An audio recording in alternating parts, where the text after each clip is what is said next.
My name is Emily Dolton, and I am the mom of two children, one with 22q 11.2 deletion, also known as DeGeorge or VCFS. And I first heard about Involved Exceptional Parents Day through a marriage and family counselor who was running a parent group at the Alcott Infant Toddler Program. My child was 2 at the time, and I was having a problem navigating the system, understanding how the system, all the pieces fitting together along the historical route, how early childhood led into special education early childhood and therefore into San Diego Unified. And also I had a lot of questions about the IEP process, and it's hard to trust the very people that you're going to be sitting and negotiating with. So this counselor recommended that I go to Involved Exceptional Parents Day.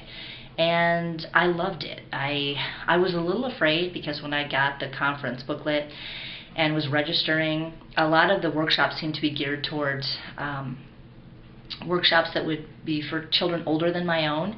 But I actually came away with a lot of information and actually felt very informed and almost, I want to say well-armed, but that's not fair. It just, having the resources, I just felt stronger and emboldened. Really felt as if I knew what was happening next. And that was really a wonderful thing.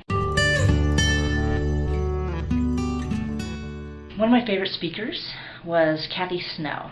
And Kathy Snow, she, most of the time at IEP Day, they have a speaker. The keynote is usually a parent who speaks about their journey as a parent of a child with special needs. And they may have gone on to be an educator or an advocate or started some fantastic website like Disability is Natural like Kathy Snow did. And Kathy Snow really, it was meant to evoke a response, and man did she ever get a response from me. Initially I was really frustrated and a little angry because we were at very different points in our journey, and I felt as if she was speaking from a higher place, and I felt a little like, because she had been a trailblazer and we had come up historically in different times with children with special needs, like our journeys weren't ever going to be the same, and I was having a problem relating to her. And at one point I actually thought about leaving. I was so frustrated. And then I'm so glad that I stayed, because she gave me 2 things I've carried with me for this entire journey. And the first was that that Aiden's story, my son's story, is his story.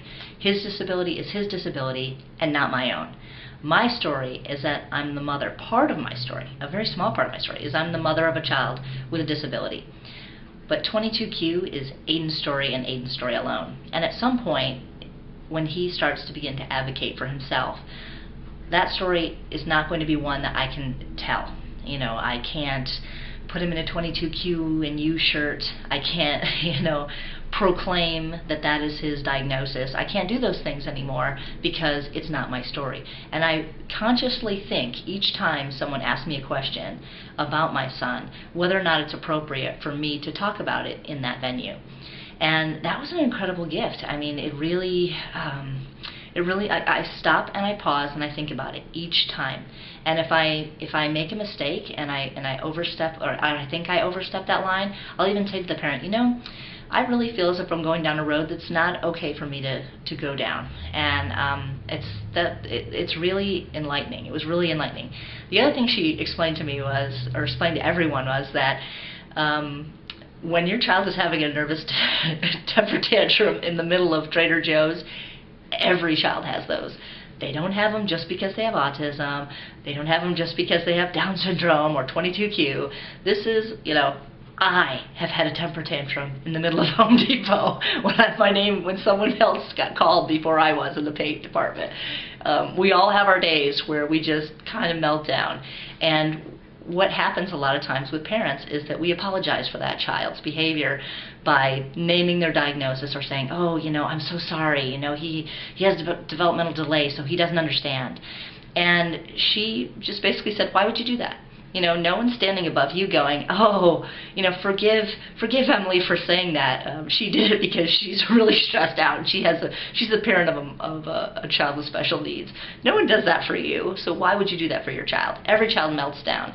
And it's almost like you're saying don't judge me for being a bad parent because my child has, you know, a reason for doing this. Well, every child has a reason for doing it. You kept them out too long, or they're just overly tired, or, you know, they got up too early and were playing in their bed instead of sleeping. You know, every child has a reason. And she taught me not to use the diagnosis as an excuse, which was an incredible gift as well.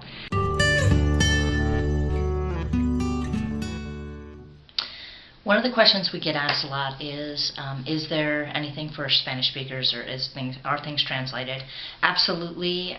We can, if we know ahead of time, we can provide other forms of translation, but there's an entire Spanish strand. And what I like about that is not only is it geared toward Spanish speakers, but it's also geared a little bit towards different cultural needs, which I think is a very important key. And then other workshops are translated into Spanish as well.